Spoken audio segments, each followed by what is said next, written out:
Hello বন্ধুরা, কেমন আছেন? আশা করি ভালো আছেন। টেকনোলজি ভিলেজের পক্ষ থেকে আপনাদের সঙ্গে রয়েছি আমি নাজমুস সৌদ। আপনারা দেখছেন এক্সেলের ধারাবাহিক টিউটোরিয়াল। এই ভিডিওতে আমি এক্সেলের পেজ সেটআপ অপশন সম্পর্কে আলোচনা করব, অর্থাৎ এক্সেলে আপনি একটি পেজকে কিভাবে সেটআপ করবেন সেটি সম্পর্কে আলোচনা করছি।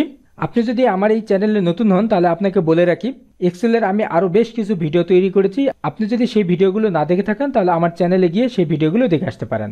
প্রথমে আমি মার্জিন সম্পর্কে আলোচনা করছি।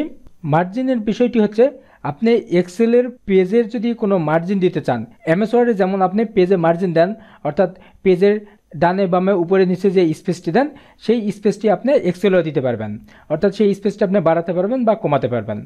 এখানে দেখুন পেজ লেআউট ট্যাবের অধীনে পেজ সেটআপ সেকশনে এখানে মার্জিনস একটি বাটন রয়েছে। এই বাটনে যদি আপনি ক্লিক করেন তাহলে এখানে তিনটি মার্জিন শো করছে, অর্থাৎ তিন ধরনের এখানে ফরম্যাট শো করছে। এটি হচ্ছে নর্মাল, এটি হচ্ছে ওয়াইড, আর এটি হচ্ছে ন্যারো। এখানে নর্মালটি হচ্ছে টপে 0.75 ইঞ্চি, লেফটে 0.7 ইঞ্চি, বটমে 0.75, রাইটে শুধু 0.7। আবার এখানে হেডারে কিছু স্পেস রয়েছে, হেডারে 0.3 এবং ফুটারে 0.3। এছাড়াও এখানে দেখুন ওয়াইডে এখানে 1 করে রয়েছে সকল দিকে। আবার ন্যারোতে এখানে দেখুন 0.75, লেফটে 0.25, রাইটে 0.25, এভাবে স্পেস রয়েছে। আপনারা এখান থেকে ইচ্ছা করলে স্পেস আপনি চেঞ্জ করতে পারেন। বর্তমানে নর্মাল স্পেস রয়েছে, আপনি যদি ওয়াইড স্পেস দিতে চান তাহলে এখানে ওয়াইড বাটনে ক্লিক করলেই সেই অনুযায়ী আপনার এক্সেলের পেজের স্পেসটি হয়ে যাবে। পেজ সেটআপের যখন আমি এখানে মার্জিনটা চেঞ্জ করেছি তখন দেখুন এখানে একটি রেখা চলে এসেছে। এটি হচ্ছে প্রিন্ট এরিয়া, অর্থাৎ আপনার কোন পর্যন্ত একটি পেজে প্রিন্ট আসবে সেটি বোঝার জন্য এই রেখাটি এখানে শো করে। আমি স্ক্রল করে নিচের দিকে যাচ্ছি, তাহলে দেখুন আমি যতদূর পর্যন্ত যাচ্ছি এখানে এই রেখাটি শো করছে। তারপরে আপনারা যদি অন্য কোনো মার্জিন নিতে চান এখান থেকে ক্লিক করে নিতে পারেন। এছাড়াও আপনি যদি কাস্টম মার্জিন নিতে চান তাহলে এখানে কাস্টম মার্জিনে ক্লিক করতে পারেন, তাহলে মার্জিনের বক্স আসবে। এখানে দেখুন টপে, বটমে, তারপরে লেফটে, রাইটে এখানে রয়েছে। আপনারা এখান থেকে ইচ্ছা করলে মার্জিন কমাতে বা বাড়াতে পারেন। তারপরে আপনার ইচ্ছা করলে এখানে হেডার যে স্পেস রয়েছে হেডারের স্পেসটি আপনি কমাতে বা বাড়াতে পারেন। তারপরে আমি এখানে ওকেতে ক্লিক করলাম, তাহলে সেই অনুযায়ী আমার পেজের মার্জিনটি হয়ে গেছে। এরপরে আমি ওরিয়েন্টেশন সম্পর্কে আলোচনা করছি। ওরিয়েন্টেশন হচ্ছে আপনার ডকুমেন্টটি প্রোটেক্ট হবে না ল্যান্ডস্কেপ হবে সেটি আপনারা বলে দিতে পারেন, অর্থাৎ আড়াআড়ি হবে নাকি লম্বালম্বি হবে সেটি আপনি বলে দিতে পারেন। এখানে দেখুন ওরিয়েন্টেশন একটি বাটন রয়েছে, এই বাটনে যদি আপনি ক্লিক করেন তাহলে এখানে দেখুন বর্তমানে প্রোটেক্ট সিলেক্ট রয়েছে। আপনারা যদি প্রিন্ট প্রিভিউ দেখেন তাহলে বিষয়টা বুঝতে পারবেন। আমি এখানে প্রিন্টে ক্লিক করলাম, তাহলে দেখুন এখানে আমার পুরো পেজটি দেখাচ্ছে। তারপরে আমি যদি এটি ল্যান্ডস্কেপ করি, তারপরে আমি যদি আবার এখানে প্রিন্টে ক্লিক করি তাহলে দেখুন আমার এই পেজটি এখন ল্যান্ডস্কেপ হয়ে গেছে। এরপরে আপনারা যদি আবার এটি প্রোটেক্ট করতে চান এখানে ক্লিক করে প্রোটেক্ট করতে পারেন। এরপর আমি পেজের সাইজ সম্পর্কে আলোচনা করছি। আপনার পেজের সাইজটি কত হবে এবং আপনি কত সাইজ দিতে চাচ্ছেন সেটি আপনি বলে দিতে পারেন। যেমন এখানে দেখুন সাইজ একটি বাটন রয়েছে, এই বাটনে ক্লিক করার পরে এখানে পেজের বেশ কিছু সাইজ রয়েছে। প্রথমে লেটার রয়েছে, ট্যাবলেট, লিগাল রয়েছে এবং দেখুন এই পেজের সাইজগুলো এই নামের নিচে নিচে লেখা রয়েছে। লেটার পেজের সাইজ হচ্ছে উইথে 8.5 এবং হাইটে 11 ইঞ্চি। তারপরে আপনারা যদি A4 নিতে চান তাহলে এখানে A4 সিলেক্ট করতে পারেন, তাহলে আপনার পেজের সাইজটি A4 হয়ে যাবে।